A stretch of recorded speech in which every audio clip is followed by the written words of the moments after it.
Hello and welcome to Wish You Were Here Today. Now, what better way to banish those Monday blues other than planning your next holiday? Except that one viewer won't have to plan their next holiday, or even pay for it for that matter, because we're giving one away in today's competition. Well, if you fancy going on that holiday, all you have to do is answer this question. And if you think you know the answer, then that holiday could be yours. Lines are open right now, calls cost just 25p, and we'll be announcing the winner at the end of the show. In the meantime, let's find out what's in today's programme. It would seem that salsa is becoming a bit of a worldwide obsession. Now, of course, there are plenty of places in the UK where you can learn the steps, but if you want authentic atmosphere and some very nice rum to accompany your dancing, then you have to be in Cuba, where it all began. And now for some fascinating Cuban facts. After the revolution in 1959, Christmas was effectively banned and then reinstated in 1997 after a visit by Pope John Paul. Now the next one, this one's dreadful. Western pop music was also banned in the 1960s. I mean, can you imagine that? No Beatles, no Stones, no nothing. Although in the year 2000 in El Vedado Park in Havana, a statue of John Lennon was erected, even though someone nicked his glasses 18 days later. Now, if all this talk of holidays is making you want to go on one, then you're in luck, because there's still time to enter today's competition. The phone lines are open, but they'll be closing shortly, so we've got a chance to announce the name of the winner before the end of the show. So go on, pick up the phone. Good luck with that. Now let me tell you what's still to come on Wish You Were Here Today. Welcome back to Wish You Were Here Today.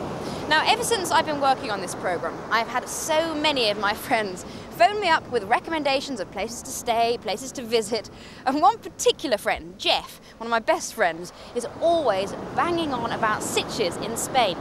So I decided to take him up on his recommendation to test it out, and I took him along to act as my guide. Our flight to Reyes was followed by a 1-hour transfer to Sitges. This place looks more like Cannes in the south of France than any Spanish resort I've been to. I'm surprised at how traditional it still looks, because Sitges was one of the first ever places to be opened up as a package holiday destination. Now, the hotel I'm staying in is billed as small and friendly, and it does exactly what it says in the brochure. It is a 3-star hotel, so you expect the emphasis to be on function rather than aesthetics. But having said that, this room has some nice features, like the old chairs. Out here, we've got a balcony and the sea view, which you pay an extra supplement for, but I think is worth it. In the late 19th century, Sitges was an avant-garde art world hangout. These days, it's popular with Spanish families and increasingly as a gay resort. I mean, when you came here before, it was midsummer, wasn't it? Yeah, well, there's far less tourists here than there were then. Yeah. But what you do get now is a lot of people coming in from Barcelona. They come down, so they come down for the weekends. Love it. The shopping here is very good, but generally quite expensive. They're for men, love.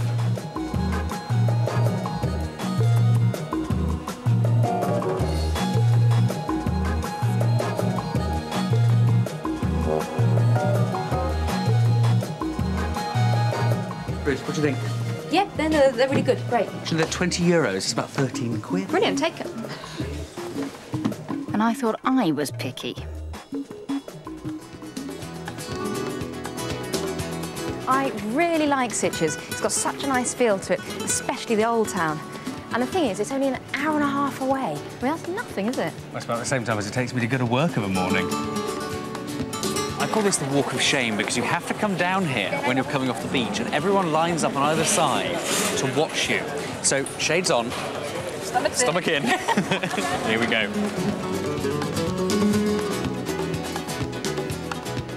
The nightlife here is a bit regimented, actually. You've got to be in the right bars at the right time. If you don't time it right, the bar will be completely empty. First of all, we've got dinner. Even though there are lots of Spanish restaurants in Sitges, we're not actually in one right now, are we? No, I brought you to my favourite restaurant in Sitges. It's called El Fresco, and basically it's speciality dishes. I've got kangaroo, which is quite nice. It's a bit rare for me, I really like it. I like nice. this kangaroo. Then onto the bars. Okay, this is El Candil. As you can see, it's only 9 o'clock in the evening, and it's already packed. Although there's a French feel to Sitges, you'll find Spanish prices. They're not over the top. You'll pay about a couple of quid for a pint.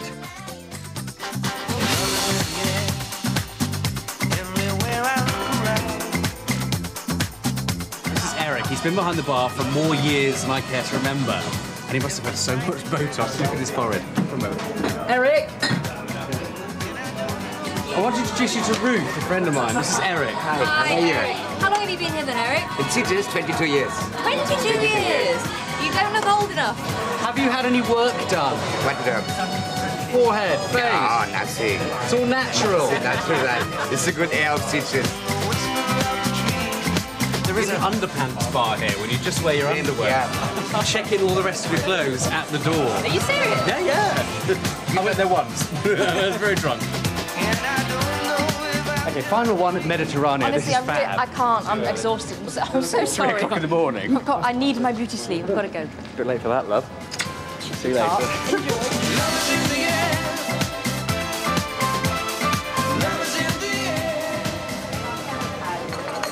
Next morning, and Jeff's not looking too well. You look fresh.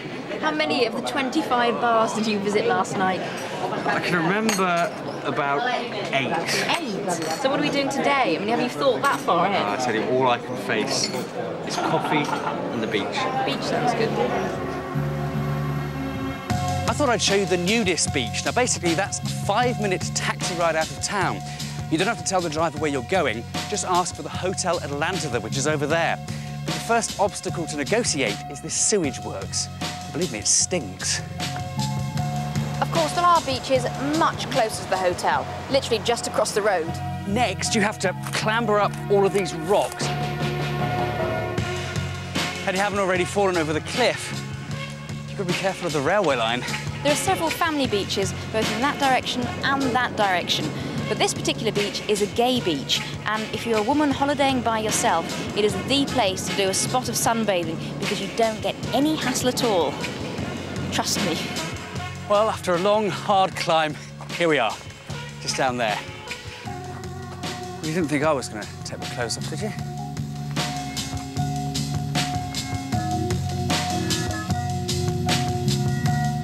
Oh, gorgeous. Have fun. Absolutely. You? Yeah, not bad at all. So what do you think of Sitges? I really like it. I can't believe how close it is as well. I'm definitely coming back. Is there anywhere else you're going to take me on holiday? I'm staying here.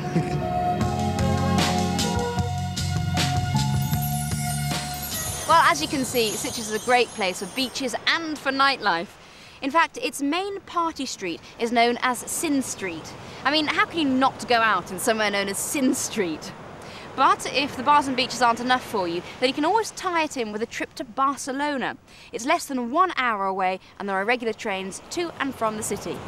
Now, if you like a bit of history with your holiday and a kick to your coffee, then a trip to Limerick in Southern Ireland may interest you. The cast of The Street must be jealous. When I get back home, they'll say, "Tell us, did you have a good time trying to finish that rhyme? Because your attempt certainly looked quite zealous." Now, I didn't actually write that limerick. I did write one, but it was way too rude and I wasn't allowed to say it. Anyway, a couple of facts about Limerick. Mixologists from around the world will gather in Foyne for this year's Irish Coffee Making Championships. Now, that's between the 16th and 18th of July. And another little fact about Limerick, it's the rugby capital of Ireland. Well, that's all from me for today. I'll be back again tomorrow with some more excellent holiday ideas and, of course, another chance for you to win your very own trip in our competition. And don't forget, today's winner is coming up very shortly, so good luck. See you tomorrow. Yes, Ruth, we have a winner, Melanie Slade from Harlesden in Norfolk, heading to Barbados. Have a great time.